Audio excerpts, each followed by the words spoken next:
நஞ்சம் அல்ல, நமக்கு மிகப்பெரிய துரோகத்தை செய்தார். சட்டநாதன் கமிஷன் என்ற அந்த கமிஷனை 16% இடஒதுக்கீடு சமுதாயத்திற்கு கொடுக்க வேண்டும் என்று அந்த சட்டநாதன் கமிஷன் அறிக்கை சொன்னது. அதை நினைத்திருந்தால் கலைஞர் அன்றைக்கு கொடுத்திருக்கலாம். திட்டமிட்டு அதை தள்ளுபடி செய்தார். சட்டமன்றத்தில் என்ன செய்தார்? நாவலர் நெடுஞ்செழியனையும் பேராசிரியர் அன்பையும் தூண்டிவிட்டு சட்டமன்றத்தில் பேச சொன்னார், கலவரம் செய்ய சொன்னார். இதை தனியாக 16% இடஒதுக்கீட்டை இந்த சமுதாய மக்களுக்கு கொடுக்க கூடாது என்று மிகப்பெரிய குழப்பத்தை ஏற்படுத்தினார்கள். அதை கேட்டுக்கொண்டு 16% இடஒதுக்கீடு தனியாக கொடுத்தால் சட்டநாதன் கமிஷன் அறிக்கையை அமுல்படுத்தினால் மிகப்பெரிய குழப்பம் ஏற்படும் என்று சட்டமன்றத்தில் கலைஞர் அவர்கள் முதலமைச்சராக இருக்கும்போது சட்டநாதன் கமிஷன் அறிக்கை தள்ளுபடி செய்தார். அன்றைக்கு திமுகவில் யார் இருந்தார்கள் தெரியுமா?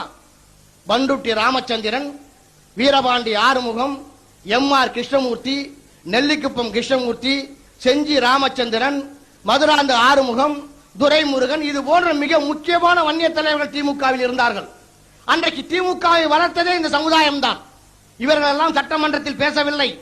நாவலர் நெடுஞ்செழியனுக்கும் பேராசிரியர் அன்பனுக்கும் இருந்த உணர்வு இவர்களுக்கு வரவில்லை. எங்கள் சமுதாயத்திற்கு கிடைக்க வேண்டிய அந்த 16% இடஒதுக்கீட்டை நீங்கள் கொடுத்தே தீர வேண்டும் என்று இவர்கள் கலைஞரிடம் தகராறு செய்யவில்லை. வாய் மூடிக்கொண்டு அமைதியாக இருந்தார்கள். சரி, இவர்கள் தான் ஆளுங்கட்சி வரிசையில் இருந்தார்கள், அமைதியாக இருந்தார்கள். எதிர்கட்சி வரிசையில் யாராக இருந்தது தெரியுமா? ராமசாமி படையாச்சியார், மாணிக்கவேல் நாயக்கர், திண்டிவனம் ராமமூர்த்தி, அன்பரசு, மணிவர்மா, வாழப்பாடியார் போன்ற, பூவராகன் போன்ற பல தலைவர்கள் இருந்தார்கள். சரி, அவர்கள் தான் ஆளுங்கட்சி வரிசையில் இருந்தார்கள். எதிர்கட்சியில் இருந்த அந்த வன்னிய தலைவர்கள் இவர்கள் கேட்டிருக்கலாம், எங்கள் சமுதாயத்திற்கு கிடைக்க வேண்டிய அந்த 16% இடஒதுக்கீட்டை தள்ளுபடி செய்வதை நாங்கள் எதிர்க்கிறோம், கண்டிப்பாக நீங்கள் கொடுத்தாக வேண்டும் என்று கலைஞரிடம் தகராறு செய்திருக்கலாம். ஆனால் இவர்களும் வாய் மூடிக்கொண்டிருந்தார்கள். எதிர்கட்சி வரிசை இத்தனை வன்னியர்கள் இருந்தும், ஆளுங்கட்சி வரிசை இத்தனை வன்னியர்கள் இருந்தும் எந்தவித எதிர்ப்பும் இல்லாமல் சட்டமன்றத்தில் நமக்கு கிடைக்க வேண்டிய அந்த 16% இடஒதுக்கீட்டை தள்ளுபடி செய்தவர் கலைஞர். இன்றைக்கு இந்த சமுதாயத்தின் தலைவர் என்று சொல்லிக் கொண்டிருக்கின்ற இவர்கள் எல்லாம் அன்றைக்கு ஏன் வாய் மூடிக்கொண்டிருந்தார்கள்? ஏன் வாய் மூடிக்கொண்டிருந்தார்கள் என்றால், தான் ஒரு ஜாதிக்காரன் என்று காட்டிக் கொள்வதற்கு பயம்.